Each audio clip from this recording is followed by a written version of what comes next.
Thank you very much to the Royal Zoological Society of New South Wales and to the Whitley judges. We're really chuffed with the recognition of this award and we're really proud of this book. 3 of us wrote it and it's fitting that we share this response. I'll talk briefly about context and Chris will do the thanks and Sarah will talk about the conservation path beyond the book. And this shared response fits very well with the way we work together. Our partnership has been a delight. It's been a pleasure co-authoring with colleagues as knowledgeable, erudite and damn nice as Chris and Sarah. So about this book and why we wrote it. We humans have stuffed up the natural environment in many ways. One of the most pernicious things we've done is to introduce cats to Australia, where they've eaten their way through much that was special and significant of our fauna, and they continue to do it. Many early naturalists recognised this problem, but little was done until the last few decades when the first reviews, including by Chris, helped galvanise an impressive burst of research and management.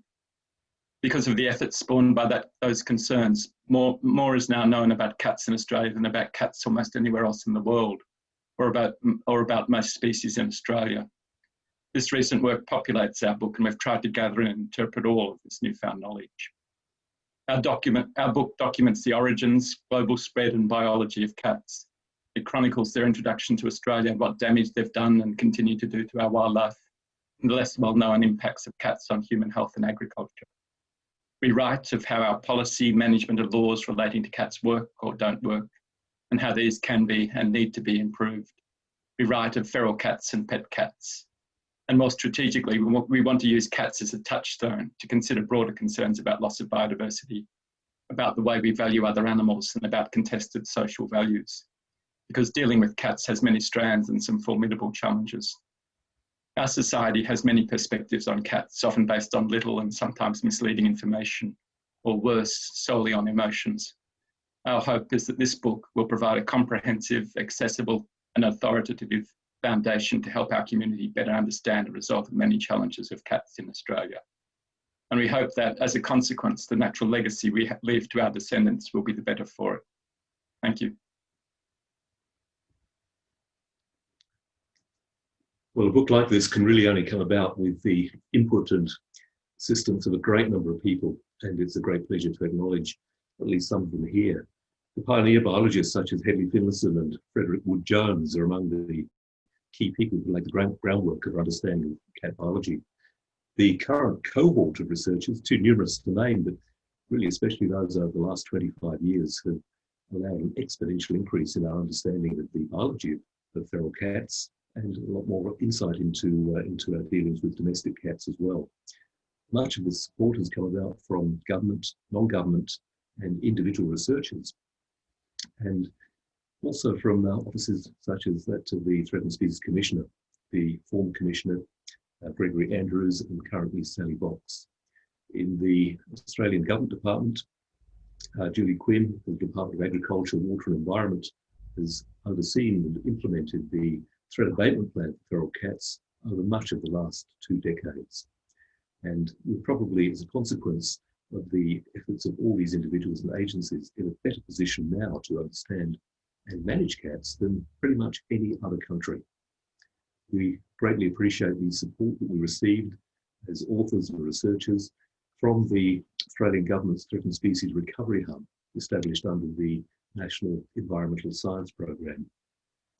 And of course, the CSIRO publishing team was instrumental as well in making sure that the book got to the point of seeing the light of day last year. The invitation from John Manger initially kicked it off, and the careful shepherding by Lauren Webb, Tracy Kudis, Brianna Ludio, and Joy Window helped to see it through. I think a big vote of thanks is due to our friends, our colleagues, our families as well, for putting up with all of us while we sat in our rooms with our faces glued to the screen writing. And we probably also should add a little vote of thanks too for our feline companions for the inadvertent insights they provided while we were on our way.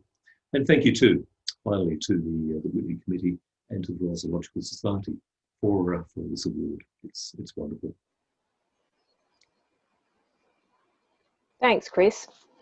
When we're collating the material for this book, it's very clear that we've made a lot of progress in the last couple of decades. Our knowledge about cat ecology and impacts has leapt forward. Our management options for cats have expanded considerably. The case for cat control has been well made to the public, and the legislative and policy support is improving. And although our book documents this remarkable progress, there's a real risk now that the momentum to date will falter. Australia has already lost so much of its natural heritage because of cats, and we're going to lose more unless we step up. There's knowledge gaps to be filled, there's new technologies to be developed and tested, there's legislative reform to be made. But more than that, we need some visionary and bold national, cross-jurisdictional approaches to reduce cat impacts that are strategic, sustained, and integrated with other threat management.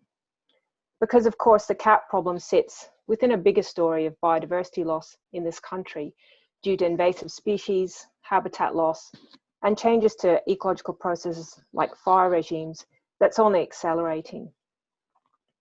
So when someone sits down to write the sequel to our book, say in 20 years' time, we sincerely hope it outlines not just advances in knowledge and management options, but also a transformation in how we think about the environment, our place in it, and our responsibility and commitment to it. Thank you.